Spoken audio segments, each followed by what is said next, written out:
Guys, कहते हैं बच्चे भगवान का रूप होते हैं। इनकी आंखों में क्यूरियोसिटी और भोलापन दिखता है। लेकिन जिस बच्चे के भोले होने की हम बात कर रहे हैं, अगर उसी बच्चे में आपको भगवान न दिखकर अगर शैतान दिखे, तो आज की स्टोरी इस स्टेटमेंट को जस्टिफाई कर देगी। क्योंकि आज की स्टोरी एक कपल की है। एक कपल जिसमें लड़के का नाम सूरज था और लड़की का नाम सुरभि। इन लोगों की शादी तो बहुत धूमधाम से हुई थी, लेकिन 7 साल तक भी इनका कोई बच्चा नहीं हुआ था। लेकिन फाइनली कुछ दिनों के बाद स्ट्रेंज तरीके से एक गुड न्यूज मिलती है कि सुरभि प्रेग्नेंट हो गई है। हालांकि बात तो खुशी की है, लेकिन इस स्टोरी में डरावने इवेंट्स यहीं से स्टार्ट होते हैं। लेकिन वो जानने से पहले, हेलो गाइस, मेरा नाम है अविनाश कुमार और आप देख रहे हो सीखो ऑफिशियल शो हॉरर स्टोरीज।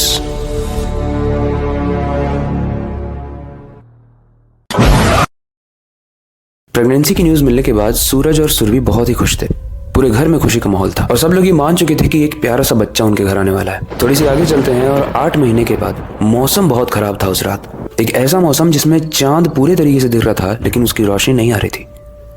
और उसी रात सुरभि को लेबर पेन होता है, यानी वो पेन जब बच्चा डिलीवरी के वक्त होता है। हालांकि उस रात ट्रैफिक में पूरे जाम लगे हुए थे, लेकिन फिर भी सूरज किसी प्रकार सुरभि को हॉस्पिटल ले जाता है। डॉक्टर्स कहते हैं कि सुरभि की डिलीवरी, यानी जब ये इसका बच्चा निकलेगा, तो ये थोड़ा कॉम्प्लिकेटेड स्टेट में है। सूरज काफी घबरा जाता है। वो बस भगवान से मना रहा था कि एक तो हमारा बच्चा इतने सालों से नहीं हो रहा था, और अगर बच्चा हो भी रहा है तो कॉम्प्लिकेशंस क्यों? प्लीज भगवान सब कुछ ठीक कर देना। अब ये सब कुछ ठीक करने वाला भगवान था या शैतान, हो तो कहानी में आपको आगे पता चलेगा, इसलिए बने रहना।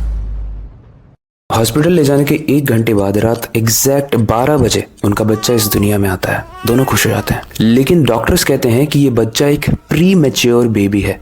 प्री मैच्योर बेबी उनको कहते हैं जो 9 महीने से पहले आ जाते हैं बाहर। इसी वजह से उसका शरीर पूरे तरीके से डेवलप नहीं हो पाया था। देखो, यूजुअली कोई बच्चा पैदा होता है तो वो रोता है और डॉक्टर्स कहते हैं कि वो हेल्दी है, लेकिन सुरभि के बच्चे के केस में वो बच्चा रो ही नहीं रहा था। सब लोगों को काफी देर तक लगा कि शायद बच्चा मरा हुआ पैदा हुआ है। अब ऐसे में डॉक्टर्स जल्दी से उसको बचाने की तैयारी करने लगते हैं। उसको वेंटिलेशन पे रखते हैं और एक इंजेक्शन लगाने ही वाले होते हैं कि बच्चा एकदम खिलखिला के हंसता है। और इतना ज्यादा खिलखिला के हंसा कि वो थोड़ा इवलिश लग रहा था, मतलब शैतानी हंसी लग रही थी। सब लोग शॉक हो गए कि डिलीवरी के बाद बच्चे की पहली हंसी ऐसी तो नहीं होती है, और बच्चा हंसता नहीं है डिलीवरी के बाद, वो रोता है। बट एनीवेज, इस इंसिडेंट को इतना भी ज्यादा सीरियस नहीं लिया गया, क्योंकि ऑब्वियसली बहुत सालों बाद उनका बच्चा हुआ था। तो 5 दिन के बाद जब डॉक्टर ने बोला कि आप घर जा सकते हो, तो सूरज और सुरभि घर वापस आ गए अपने बच्चे के साथ। उन्होंने बच्चे का नाम आरव रखा। वो 6 महीने से ही काफी ज्यादा एक्टिव था। जो लोग सालों में सीखते हैं, वो 6 महीने में ही चलना सीखने लगा। लेकिन उस बच्चे की स्ट्रेंज बात ये थी कि ABCD वो जल्दी नहीं सीख पाता था, A जल्दी नहीं सीख पाता था, लेकिन वर्ड्स वो बोल पाता था। पापा मम्मी बोल पाता था, लेकिन उसका सबसे पहला वर्ड पता है क्या था?